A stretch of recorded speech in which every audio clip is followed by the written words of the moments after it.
Fala pessoal do Direito do Trabalho em Foco, finalmente vamos começar o nosso curso de súmulas do TST, como havia prometido. Bom, antes de começarmos, é importante algumas instruções. Primeiro, é importante que se tenha uma CLT ao lado, né, para fazermos consultas. Eu uso o meu computador. Segundo, utilizar o nosso material de apoio que eu enviei pelo Hangout do Google, que tem as súmulas. Por quê? Porque, na verdade, nosso curso ele é feito de forma setorizada, não é feito súmula por súmula por ordem cronológica. Então, alguém está perguntando, mas então as súmulas que eu tenho aqui, eu não posso acompanhar as súmulas que estão no site do TST? Não, porque lá eles não fazem a setorização das súmulas. Então eu que na verdade preparei dessa forma porque é muito mais prático para uma eventual consulta, tanto para estudo quanto para a vida prática no dia a dia da Justiça do Trabalho. Outra dica é que durante a semana se faça a releitura desse material de apoio para a próxima aula, como forma de fixar todo esse conteúdo. Bacana? E por que é melhor fazer de forma setorizada? Porque de forma setorizada a gente vai trabalhar por assuntos, né? Vamos falar sobre bancários, vamos falar sobre adicional noturno, adicional de periculosidade. Então, a gente vai pegar cada instituto do direito e pegar todas as súmulas sobre aquele assunto e vamos debater sobre elas. Bacana? Bom, por que é importante estudar as súmulas do TST? Porque, na verdade, é a última palavra da Justiça do Trabalho sobre determinado assunto. Às vezes eu ouso dizer que é até mais importante que a CLT, porque na verdade a CLT ela tem o comando positivado lá. Só que no direito do trabalho, como se sabe, o direito positivo não impera. Na verdade, existem várias escolas de interpretação, inclusive a escola do direito livre, que dá muita liberdade para o magistrado fazer a interpretação sobre determinado assunto, né? E as súmulas, na verdade, vocês vão perceber que elas são releituras da própria legislação. Bacana? Bom, passando essa fase, vamos partir agora para as súmulas em si, ok? Então vamos lá. Primeiro a gente vai falar sobre questões de justa causa. Primeiro falando do abandono de emprego. Primeira súmula do abandono de emprego que a gente vai debater aqui é a súmula 32, que dispõe o seguinte termo: presume-se o abandono de emprego se o trabalhador não retornar ao serviço no prazo de 30 dias após a cessação do benefício previdenciário, nem justificar o motivo de não fazer. Bom, a súmula em questão, ela se reporta, na verdade, à questão do benefício previdenciário, mas o tribunal, por analogia, os tribunais, por analogia, utilizam também para casos comuns de abandono de emprego. Inclusive, essa súmula tomou mais força agora com a nova lei dos domésticos, né, que prevê de forma explícita o abandono de emprego em caso de ausência injustificada por 30 dias. Bacana, aqui não tem muito segredo. E como que a empresa deve agir no caso do abandono de emprego? É muito simples. Na verdade, envia-se telegramas para o empregado ausente, convocando o mesmo para o trabalho. Quantos telegramas acharem necessário, e após o 30º dia a convocação do empregado para assinar sua rescisão, comunicando o mesmo que o contrato está rompido por justa causa. Bacana? Então vamos para a próxima súmula, que é a súmula 62 também, referente a abandono de emprego. Bom, o que fala a súmula 62? O prazo de decadência do direito do empregador de ajuizar inquérito em face do empregado que incorre em abandono de emprego é contado a partir do momento em que o empregado pretendeu seu retorno ao serviço. Bom, aqui essa súmula se refere a empregados que possuem estabilidade, na verdade, né? Por exemplo, o dirigente sindical. A partir do momento que ele se ausenta do trabalho de forma injustificada, vamos supor, hoje é dia 10, a partir do dia 11 ele não comparece mais. A empresa vai adotar o mesmo procedimento do abandono de emprego para o empregado comum. Porém, o dirigente sindical ele só pode ser demitido por justa causa através do quê? Do ajuizamento do inquérito judicial. Juntamente, nesses 30 dias que a empresa vai adotar os procedimentos contidos lá que ela faria como empregado comum, nesses 30 dias ela vai ter o prazo também para ajuizar esse inquérito, sob pena do quê? Do direito da empresa decair. E esse foi o latido da minha cachorra Mafalda. Bacana?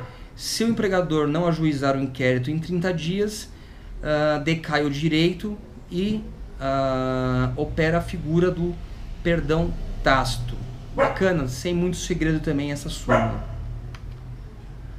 Bom, continuando com a justa causa, vamos falar sobre a súmula 73, que fala que a ocorrência de justa causa salva de abandono de emprego no decurso do prazo do aviso prévio dado pelo empregador, retira do empregado qualquer direito às verbas rescisórias de natureza indenizatória. Bom, aqui, na verdade, o tribunal ele abre a possibilidade do quê? Do empregador demitir o empregado por justa causa no curso do próprio aviso prévio, se o aviso prévio for trabalhado. Isso nos leva a concluir que essa súmula está um pouco em desuso, já visto que as empresas hoje indenizam os empregados em relação ao aviso prévio, tá? Então, no aviso prévio, se o empregado cometeu um ato que seja justa causa, ele perde o direito às verbas indenizatórias, como férias indenizadas, por exemplo. Bacana? Aí alguém vai me perguntar, mas e se forem férias vencidas indenizadas, não é cabível? Eu vejo pagarem. Bom, aí a situação é um pouco diferente. Por quê? Porque férias vencidas já configura direito adquirido, uma vez que o empregado já cumpriu o quê? O lapso temporal o lapso temporal do período aquisitivo de férias. Então, se o empregado não gozou de férias no período concessivo, ele não fez por quê? Por conveniência do empregador. Então, portanto, independente da natureza da demissão, as férias vencidas são devidas. Bacana? Também não vejo muito segredo nessa súmula. Falar agora sobre ações plurimas. O que vem a ser ações plurimas? Na verdade, as ações plurimas são aquelas que o litisconsórcio ativo óbvio, né? É composto por vários empregados, por vários reclamantes, né? E nesse caso, a súmula 36 fala sobre custas das ações plurimas e fala o seguinte, que nas ações plurimas as custas incidem sobre o respectivo valor global, ou seja, empregados na mesma situação vão ajuizar a ação de forma conjunta. Então o valor da causa vai ser a soma dos direitos de todos esses empregados e as custas vai incidir sobre o quê? Sobre esse valor global. Bacana? Não tem segredo também. Falar sobre adicional noturno agora. Bom, súmula 60. Adicional noturno, integração no salário e prorrogação em horário diurno. Parte 1 da súmula. O adicional noturno pago com habitualidade integra o salário do empregado para todos os efeitos. Ou seja, aqui a gente não está falando, essa parte da súmula não se refere ao empregado que trabalha ordinariamente em horário noturno, mas sim daquele empregado que trabalha em horário diurno e algumas vezes avança para o horário noturno, que é das 22 às 5 da manhã. Se esse empregado trabalha em horário noturno de forma eventual, essa verba do adicional noturno, a hora noturna e o seu adicional não vai integrar a sua verba salarial. Porém, se isso for feito com habitualidade, essa verba relativa ao adicional noturno, a jornada noturna, vai integrar ao salário do empregado para todos os efeitos. Bacana? Bom, segunda parte da súmula, cumprida integralmente a jornada no período noturno e prorrogada esta, devido também o adicional quanto às horas prorrogadas. Exégese do artigo 73, parágrafo 5º da CLT. Ou seja, se o empregado que trabalha em horas noturnas extrapolar sua jornada de trabalho, ele continuará trabalhando em regime de horas noturnas.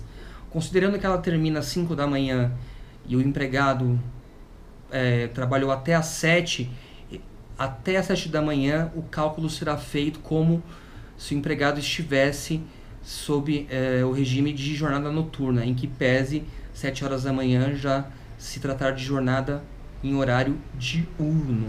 Bacana?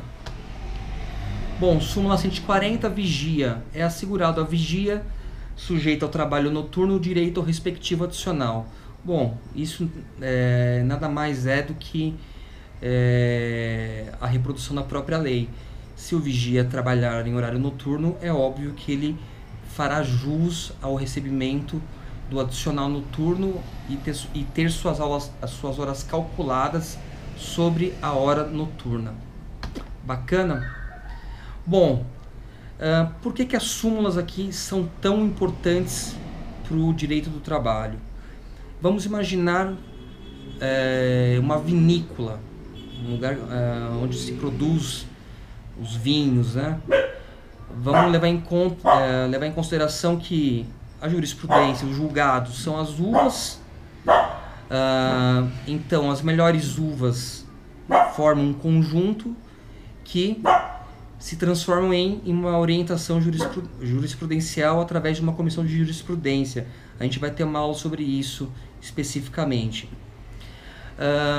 E a orientação jurisprudencial, na verdade, é como se fosse um barril que mantém esse vinho envelhecendo por um bom tempo, até que ele chega numa maturação que vai se tornar o vinho que vai ser consumido, um bom vinho. Quando ele chega nesse estágio de maturação, o que a OJ se torna? Ela passa a se tornar uma súmula. O pleno do TST se reúne, debatem e transformam a OJ em súmula. Por isso que é muito comum você pegar as OJs e encontrar uma série de OJs canceladas. Por quê? Porque elas se tornaram súmulas, elas foram incorporadas, ou se tornaram súmulas ou foram incorporadas às súmulas já existentes. Bacana, a nossa próxima matéria será adicional de insalubridade.